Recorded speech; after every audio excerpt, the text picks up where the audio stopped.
United nation general assembly में विदेश मंत्री एस जयशंकर ने पाकिस्तान पर स्ट्राइक किए। जयशंकर ने आतंकवाद को दुनिया का सबसे बड़ा खतरा बताया। उन्होंने सीधे पाकिस्तान का नाम लेते हुए कहा कि पाकिस्तान आतंक की धुरी है। भारत में क्रॉस बॉर्डर टेररिज्म के लिए पाकिस्तान ही जिम्मेदार है। पाकिस्तान को सबक सिखाना जरूरी है। पाकिस्तान आतंक का कारोबार कर रहा है। But some make conscious choices with disastrous consequences.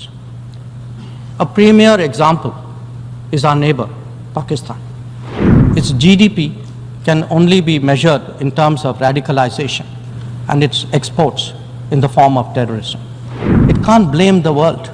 This is only karma. उन्होंने कहा जी पाकिस्तान की तो रेपुटेशन ठीक नहीं, ये तो टेररिज्म करा रहा है। ये चीजें हैं जो पाकिस्तान को इंटरनेशनल फोरम्स पे आके इनको रिबटल्स देने चाहिए, इसके ऊपर एक्सप्लेन करना चाहिए।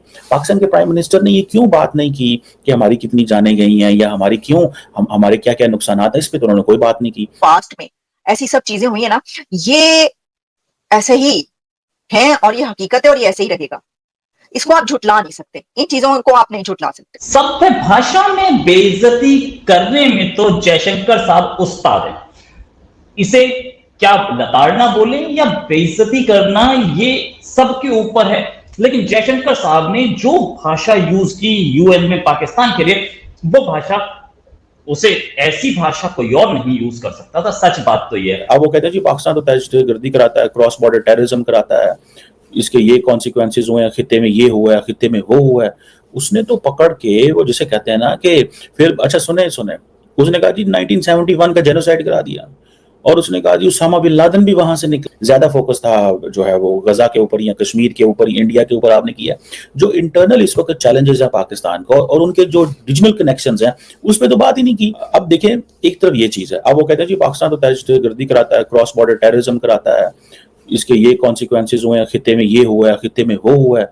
उसने तो पकड़ के वो जिसे कहते हैं ना कि फिर अच्छा सुने उसने कहा जी 1971 का जेनोसाइड करा दिया और उसने कहा जी उसामा बिन लादेन भी वहां से निकला। ठीक है जी।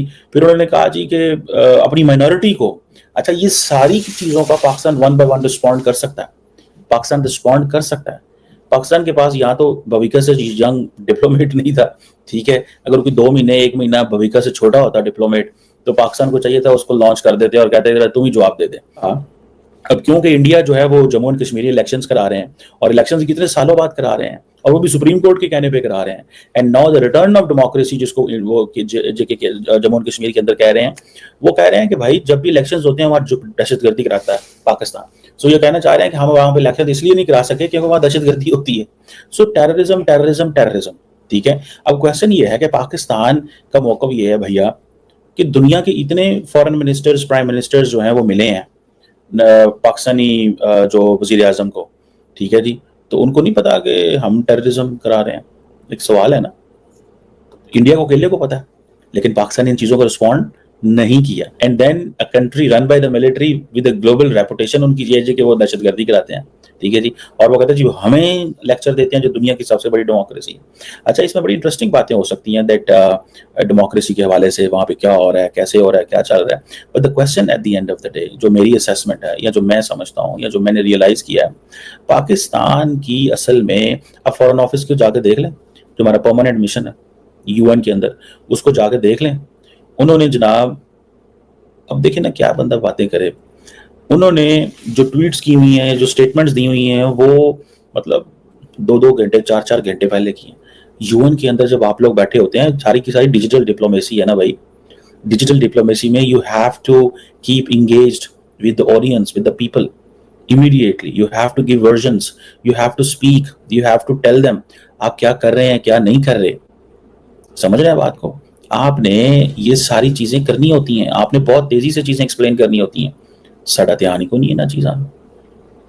हमें मुझे ऐसे लगता है कि हमारे फॉरेन ऑफिस को, ठीक है जी, इमीडिएटली इसको रिस्पॉन्ड करना चाहिए था इंडियन डिप्लोमेट को, या वहीं में बैठे पाकिस्तान के किसी यूएन में डिप्लोमेट को कहते यार इनको 5 मिनट जवाब दे दे इंडियन डिप्लोमेट नो। उन्होंने इसका जवाब दिया है और बहुत ही जोर से जवाब दिया है, क्योंकि मतलब भारत ने जो इसको जिस तरीके से लिया है, तो इंडिया ने तो पाकिस्तान के पास्ट से लेकर रीसेंट पास्ट और अभी तक और बल्कि फ्यूचर तक पर जो है वो एक लंबी चौड़ी तकरीर की है, लेकिन उसके अंदर उसामा बिन लादेन से लेकर और पाकिस्तान के अंदर इलेक्शंस की रिगिंग तक सवाल उठाए और कहा है कि कोई एक ऐसा कंट्री कैसे ये बात कर सकता है जो कि शहबाज शरीफ साहब ने बात की है वहां पर, जहां की डेमोक्रेसी का ये हाल है, जहां की जमहूरियत की ये हालत है।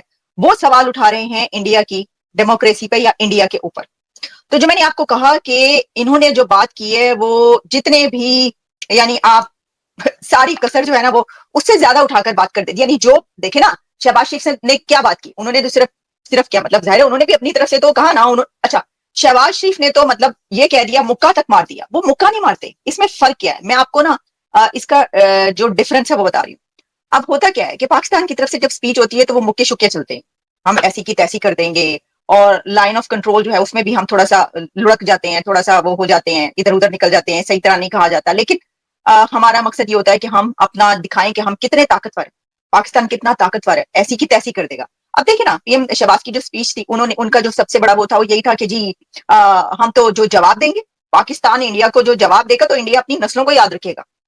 उन्होंने मुक्का मारकर ये कहा कि हम जो रिस्पॉन्ड करेंगे वो फिर डिसाइसिवली और जिस तरीके से करेंगे। सभ्य भाषा में बेइज्जती करने में तो जयशंकर साहब उस्ताद हैं। इसे क्या लताड़ना बोले या बेइज्जती करना, ये सबके ऊपर है। लेकिन जयशंकर साहब ने जो भाषा यूज की यूएन में पाकिस्तान के लिए, वो भाषा, उसे ऐसी भाषा कोई और नहीं यूज कर सकता था। सच बात तो ये है। जयशंकर साहब ने बोला कि एक तो ये अपने कर्म झेल रहा है, और दूसरा अब हम इससे क्या बात करें, इसे हमारी जमीन से, यानी कि पाकिस्तान ने जो हमारी जमीन ऑक्यूपाई कर रखी है वो खाली कर लीजिए। सीधे सीधे बोला कि पाकिस्तान ऑक्यूपाइड कश्मीर खाली कर। अच्छा, कल जो शहबाज शरीफ ने बोला था कि पाकिस्तान ऑक्यूपाइड कश्मीर को ये जबरदस्ती लेने की बात करते हैं तो हम जवाब देंगे, उसका जवाब जयशंकर साहब ने दिया कि तू हमारी जमीन पे बैठा है, अब खा लेगा। अच्छा, अब एक चीज सामने आई कि इससे पहले Kashmir, Indian side of Kashmir पे बहस होती थी। मोदी गवर्नमेंट की यह खूबी या मोदी गवर्नमेंट की अचीवमेंट कि अब बात होती है पाकिस्तानी साइड ऑफ कश्मीर पे कि वो हमारे पास कब वापस आएगा।